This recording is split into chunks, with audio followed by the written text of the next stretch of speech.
السلام علیکم ورحمۃ اللہ۔ وعلیکم السلام ورحمۃ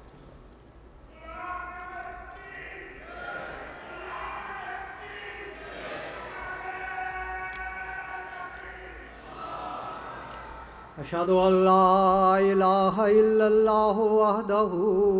لا شریک لہ واشہد ان محمدا عبدہ ورسولہ اما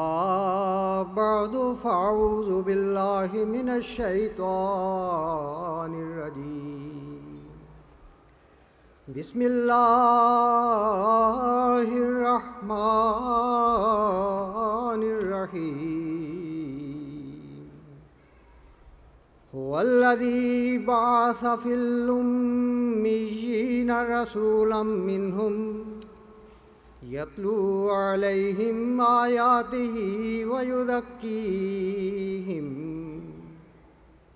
ویزکیہم ویعلمہم الکتاب والحکمہ وإن كانوا من قبل لفی ضلال مبین وآخرین منہم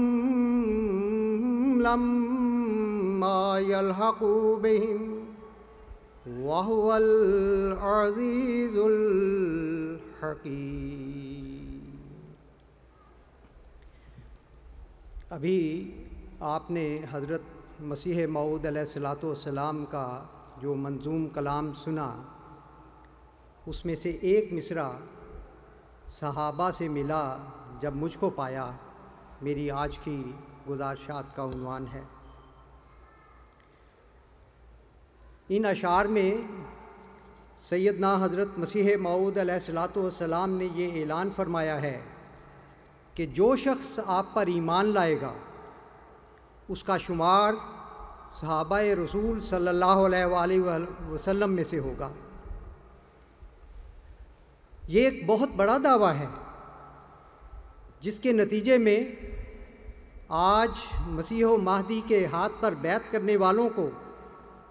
1400 سال پہلے گزرے ہوئے بزرگ صحابہ کے ساتھ ملایا جا رہا ہے۔ جتنا بڑا یہ دعویٰ ہے اتنی ہی مضبوط اس کی بنیاد بھی ہے جو قرآن و حدیث ہے۔ قرآن کریم میں سورہ جمعہ کی آیہ کریمہ جو ابھی میں نے آپ کے سامنے پڑھی ہے، اس میں حضرت صلی اللہ علیہ وآلہ وسلم کی بعثت ثانیہ کی خوشخبری دی گئی ہے جو سیدنا حضرت مسیح موعود علیہ الصلاۃ والسلام کے وجود میں پوری ہوئی۔ جہاں تک حدیث کا تعلق ہے تو صحیح بخاری میں ذکر ہے کہ جب یہ آیت نازل ہوئی تو صحابہ نے حیران ہو کر پوچھا، یا رسول اللہ، وہ کون لوگ ہیں جو ہم میں سے تو ہیں لیکن ابھی ہم سے ملے نہیں؟ حضرت صلی اللہ علیہ وآلہ وسلم نے حضرت سلمان فارسی رضی اللہ تعالیٰ عنہ کے شانے پر ہاتھ رکھ کر فرمایا کہ اگر ایمان ثریا ستارے پر بھی چلا گیا تو ایک عظیم مرد یا بہت سے افراد ان میں سے ہوں گے، یعنی سلمان فارسی رضی اللہ تعالیٰ عنہ کی قوم میں سے ہوں گے،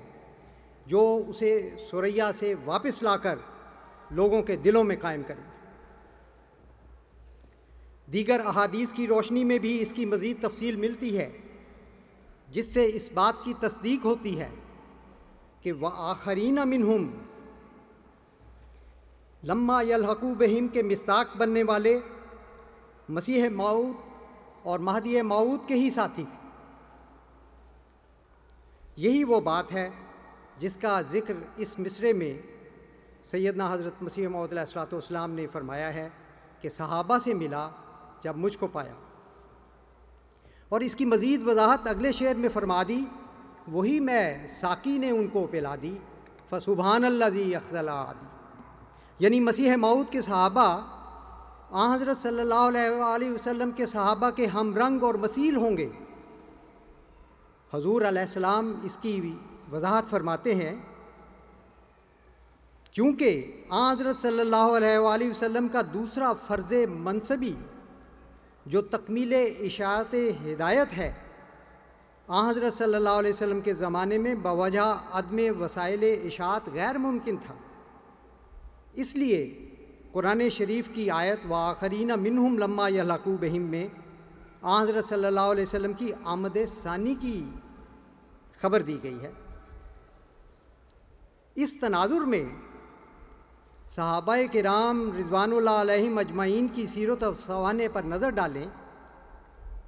تو صحابہ رسول صلی اللہ علیہ وسلم کے واقعات کے ہم رنگ واقعات حضرت مسیح موعود علیہ الصلوۃ والسلام کے صحابہ کی زندگیوں میں بھی ملتے ہیں، اور اس کثرت سے ملتے ہیں کہ سفینہ چاہیے اس بحر بے کراں کے لیے۔ تاہم وقت کی مناسبت سے صرف چند ایسے پہلو منتخب کیے ہیں جو وقت کی بھی ضرورت ہے۔ آن حضرت صلی اللہ علیہ وآلہ وسلم نے جو ہی معمور من اللہ ہونے کا دعویٰ فرمایا تو حضرت خدیجہ رضی اللہ تعالیٰ عنہا، حضرت ابو بکر صدیق رضی اللہ تعالیٰ عنہ، حضرت علی رضی اللہ تعالیٰ عنہ کوئی دلیل بھی مانگے بغیر فوراً ایمان لے آئے۔ ان کے لیے آپ صلی اللہ علیہ وآلہ وسلم کا وجود باوجود ہی صداقت کی ایک دلیل تھا، محمد ہست برہان محمد والا مضمون تھا، انہیں کسی خارجی دلیل کی ضرورت نہ تھی۔ ایسا ہی معاملہ حضرت مسیح موعود علیہ الصلوۃ والسلام کی زندگی میں بھی دکھائی دیتا ہے۔ بہت سے ایسے صحابہ تھے جو آپ کو دیکھتے ہی آپ کے گرویدہ ہو گئے۔ حضرت اماں جان سیدہ نصرت جہاں بیگم صاحبہ رضی اللہ تعالیٰ عنہا، حضرت الحاج حکیم نور الدین صاحب رضی اللہ عنہ ماں اپنی اہلیہ اور دیگر سینکڑوں مخلصین بلا توقف ایمان لا کر اولین صحابہ سے جا ملی۔ خلیفہ اول رضی اللہ تعالیٰ عنہ نے جب پہلی مرتبہ حضور علیہ السلام کو دیکھا تھا تو برجستہ کہہ اٹھے تھے، یہی مرزا ہے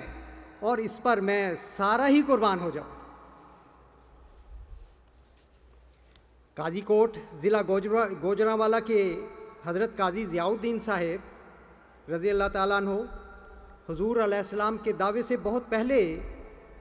حضور علیہ السلام کی ملاقات سے، زیارت سے مشرف ہوئے،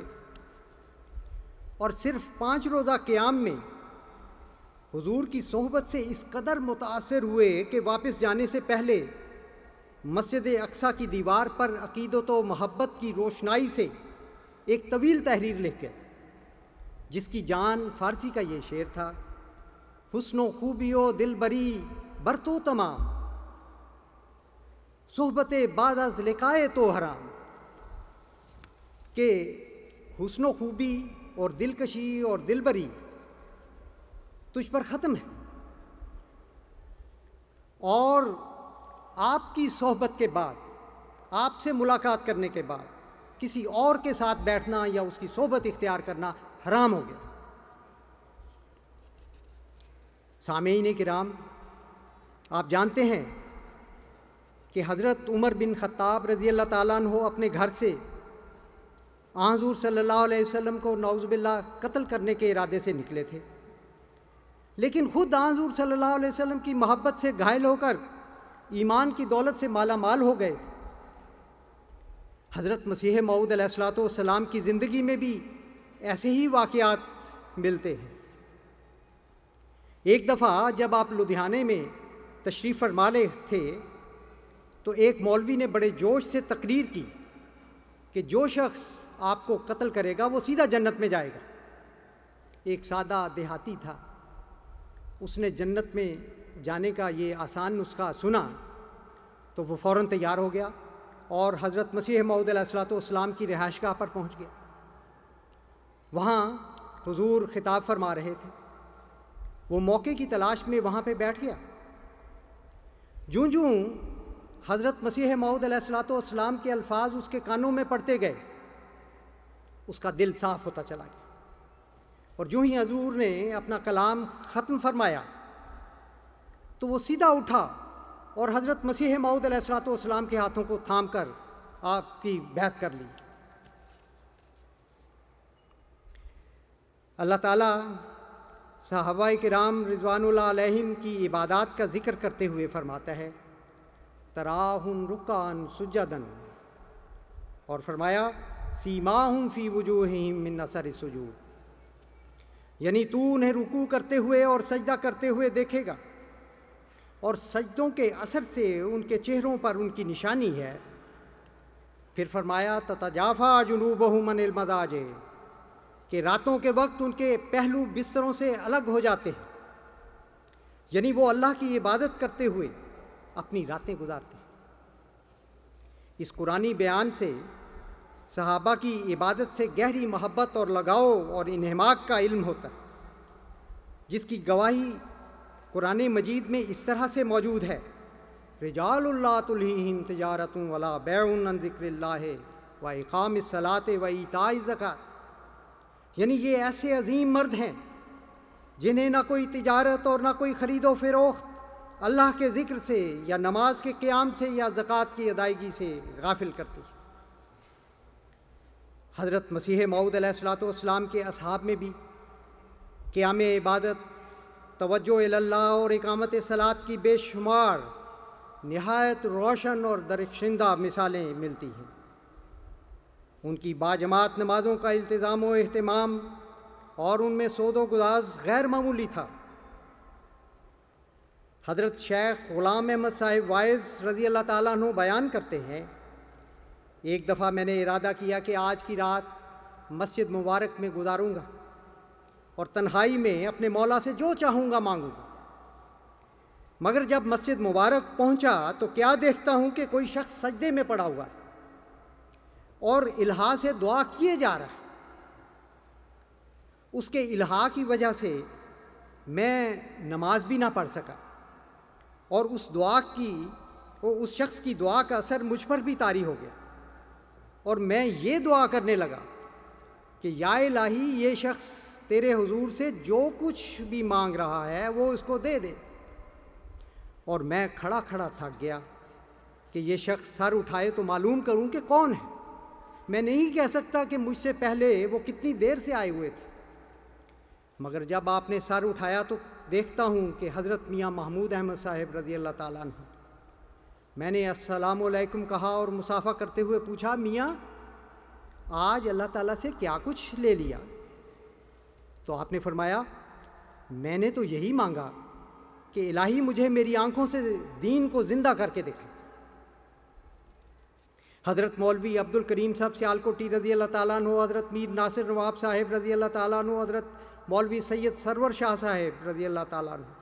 اور حضرت منشی محمد اسماعیل صاحب سیالکوٹی، حضرت حافظ معین الدین صاحب جو نابینا تھے، اور کتنے ہی دوسرے صحابہ ہیں جنہیں آخری عمر میں بیماری و معذوری کے باوجود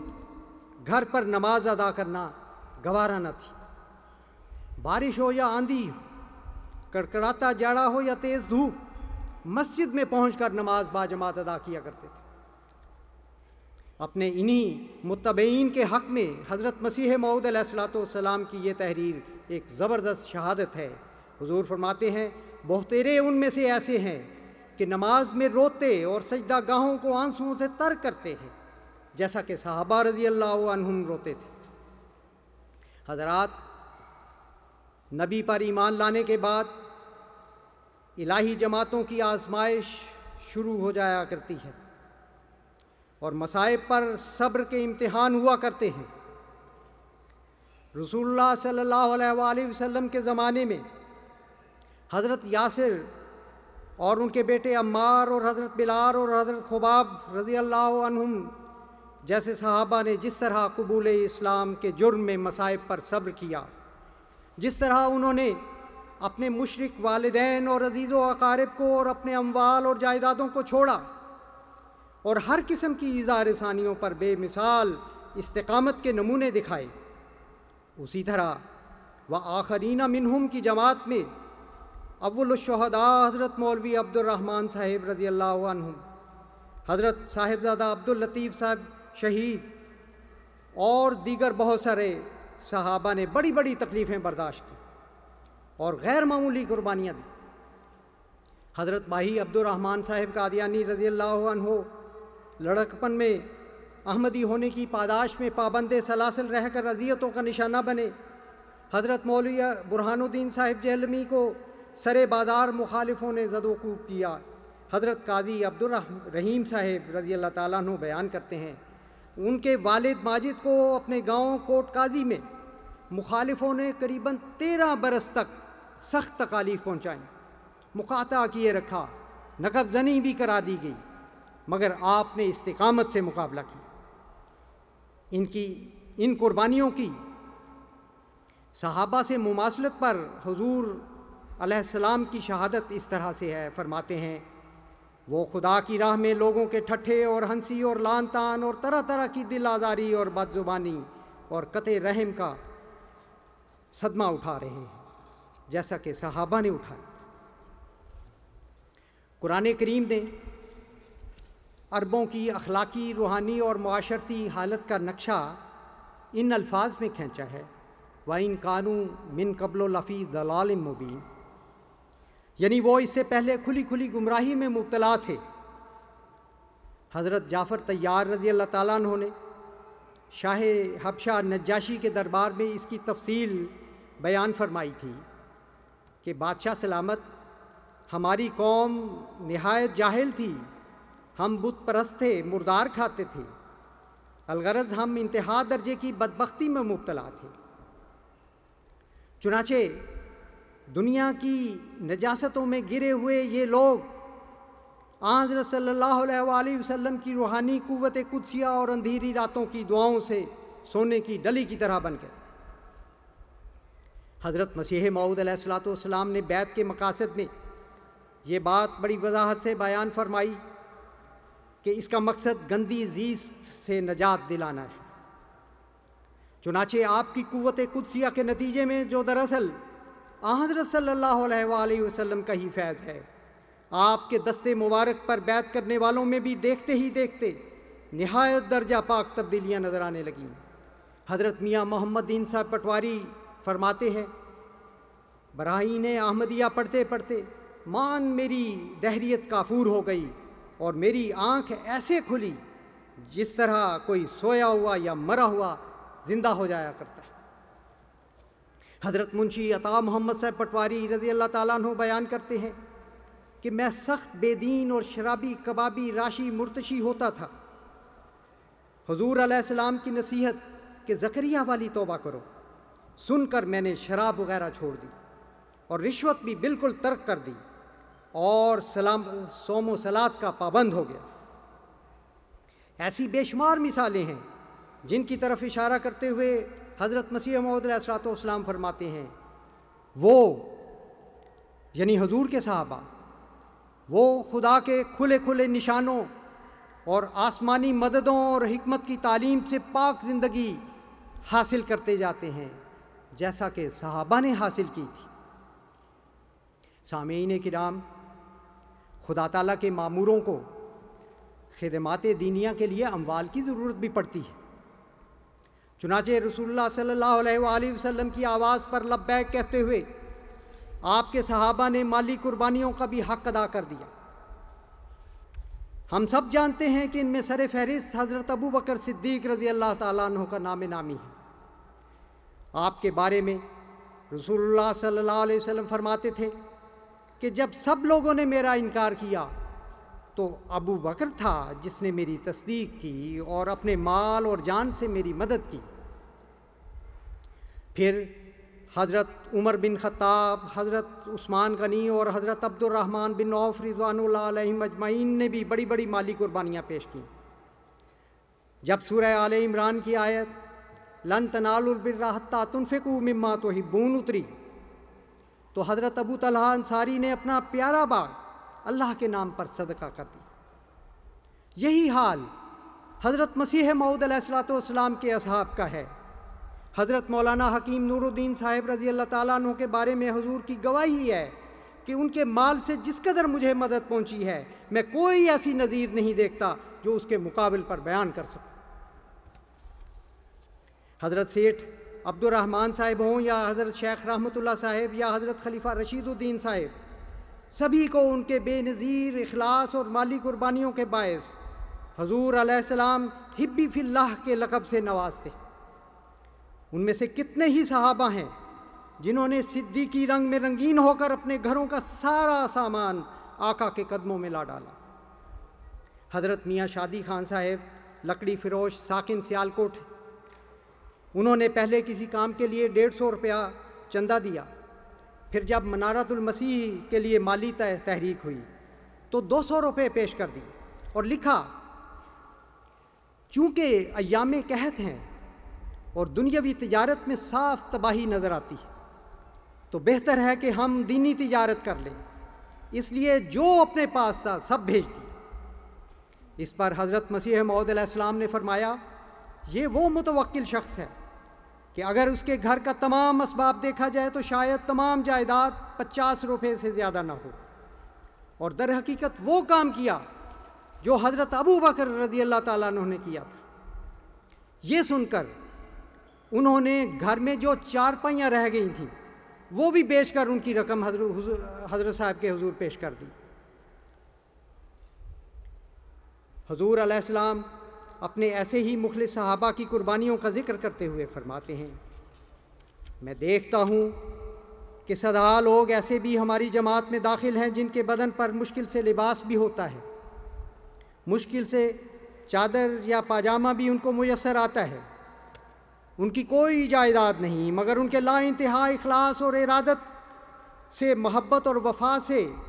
طبیعت میں ایک حیرانی اور تعجب پیدا ہوتا ہے جو ان سے وقتاً فوقتاً صادر ہوتی رہتی ہے، یا جس کے آثار ان کے چہروں سے عیاں ہوتے ہیں۔ آپ مزید فرماتے ہیں، بہترے ان میں ایسے ہیں کہ اپنے محنت سے کمائے ہوئے مالوں کو محض خدا تعالیٰ کی مرضات کے لیے ہمارے سلسلے میں خرچ کرتے ہیں، جیسا کہ صحابہ رضی اللہ عنہم خرچ کرتے تھے۔ حضور صلی اللہ علیہ وآلہ وسلم کے صحابہ کرام رضوان اللہ علیہم اجمعین اپنے حبیب آقا کے ساتھ ایسی بے نظیر محبت و فدائیت کا تعلق رکھتے تھے کہ اس کے سامنے دنیا کی ہر چیز ہیج تھی۔ آپ پر اپنی جان چھڑکتے اور پروانوں کی طرح فدا ہو جاتے تھے۔ اصحاب صوفہ اس کی بہت واضح مثال ہے۔ ہر قسم کی دنیاوی اغراض کو پس پش ڈال کر اپنی زندگیوں کا لمحہ لمحہ اپنے آقا کی صحبت میں گزارنے والے تھے، جیسا کہ حضور نے فرمایا، قد آثروک وفارقوا احبابہم وتباعدوا من حلقۃ الاخوان، یعنی انہوں نے ہر قسم کے دنیاوی مال و متاع کے مقابلے پر تجھے ترجیح دی اور اپنی تمام دوستیوں اور رشتہ داریوں کو چھوڑ کر تیرے در پر دھونی رما لی اور تیرے ہی در کے ہو کر رہ گئے۔ جب صحابہ حضرت مسیح موعود علیہ الصلوۃ والسلام کی زندگیوں پر نظر ڈالتے ہیں تو یہاں بھی یہ بے شمار ایسی مثالیں ملتی۔ دہلی جماعت سے تعلق رکھنے والے فدائی حضرت میر قاسم علی صاحب رضی اللہ تعالیٰ عنہ انجمن مؤید الاسلام میں اچھے عہدے پر تھے۔ قبول احمدیت کی وجہ سے انتظامیہ کی طرف سے اختیار دیے جاتے ہیں کہ احمدیت چھوڑ دو یا ملازمت چھوڑ دو، تو آپ بخوشی ملازمت تو چھوڑ دیتے ہیں مگر امام الزمان کا دامن چھوڑنا گوارا نہیں کرتے۔ نہایت مخلص اور باوفا مرید حضرت ڈاکٹر محمد اسماعیل خان صاحب گوڑگانوی رضی اللہ عنہ بیان کرتے ہیں، میرے گاؤں کے لوگ مجھے کہتے ہیں، قادیانی تو ہو گئے ہو، میاں کبھی مرو گے تو نعوذ باللہ کتے لاش گھسیٹیں گے، یہاں تو کوئی جنازہ بھی نہیں پڑے گا۔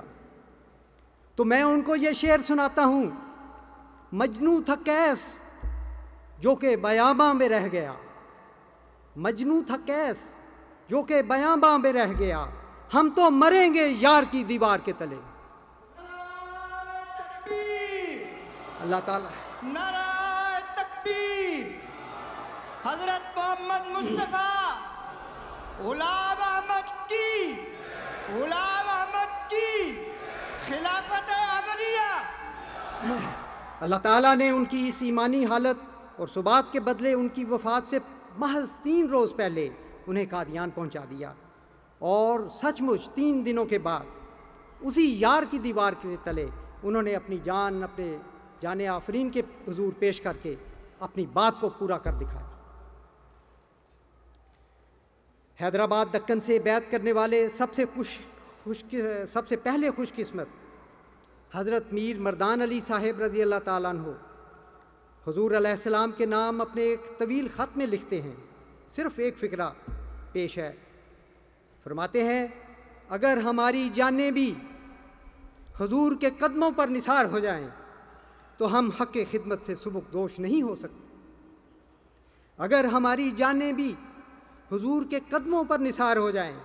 تو ہم حق خدمت سے سبکدوش نہیں ہو سکتے۔ سامعین کرام، اطاعت ہر جماعت اور نظام کا ترہ امتیاز ہے۔ تاریخ پر سرسری نظر ڈالنے سے صحابہ کرام رضوان اللہ علیہم اجمعین اطاعت کے اعلیٰ ترین نمونے پیش کرتے ہوئے نظر آتے ہیں۔ حضرت ابو طلحہ رضی اللہ تعالیٰ عنہ کے مکان پر مجلس شراب لگی ہوئی تھی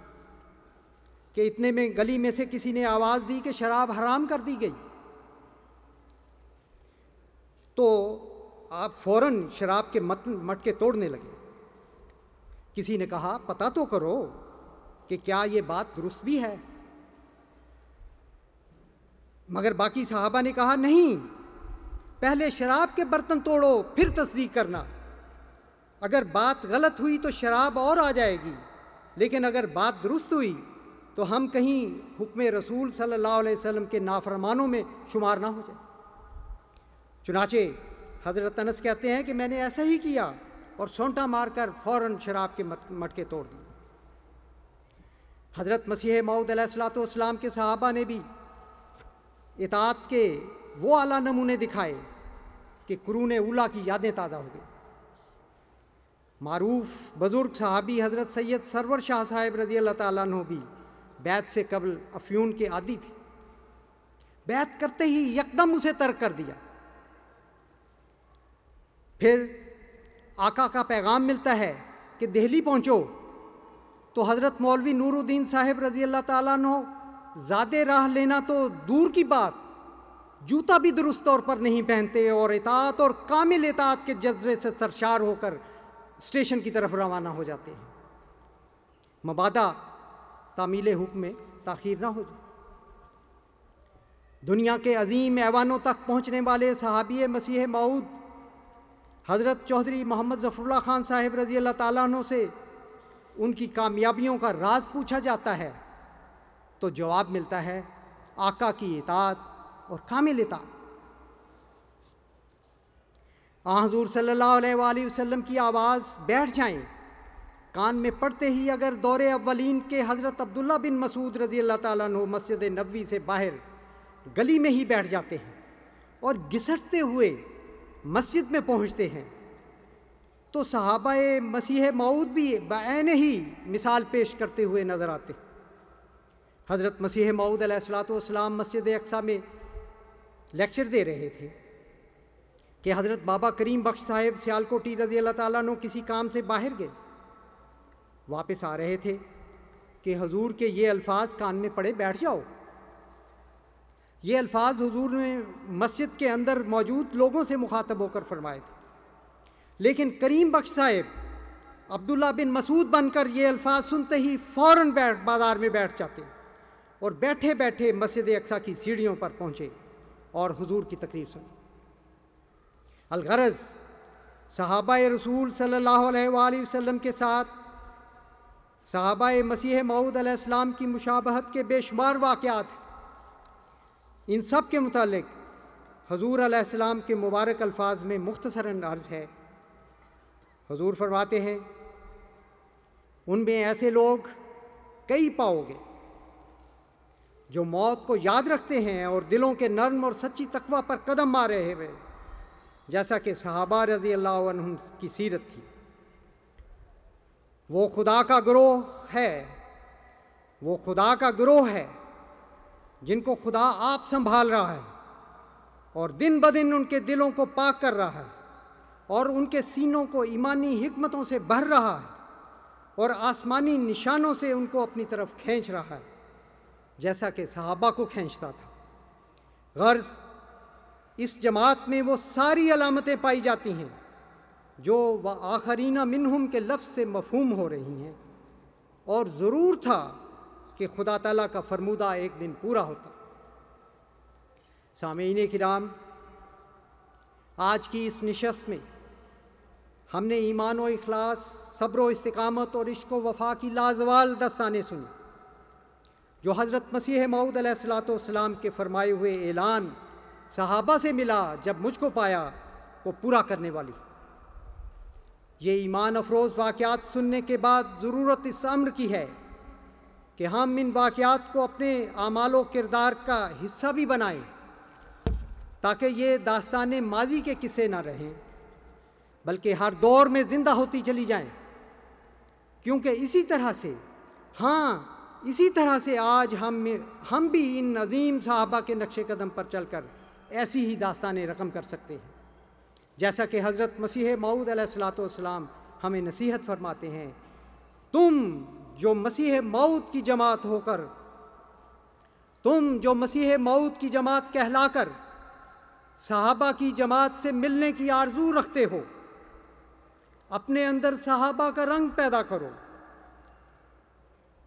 تم جو مسیح موعود کی جماعت کہلا کر صحابہ کی جماعت سے ملنے کی آرزو رکھتے ہو، اپنے اندر صحابہ کا رنگ پیدا کرو۔ اطاعت ہو تو ویسی ہو،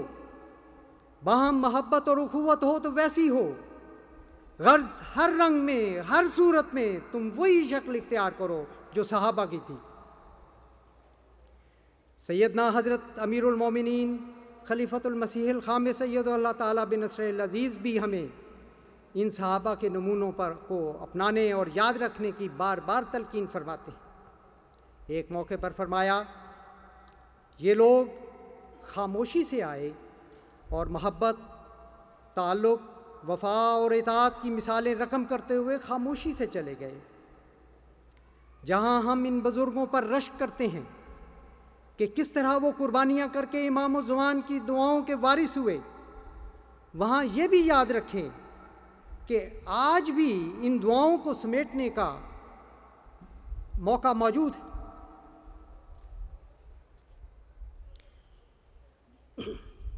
جہاں ہم ان بزرگوں پر رشک کرتے ہوئے کہ کس طرح وہ قربانیاں کر کے امام الزمان کی دعاؤں کے وارث ہوئے،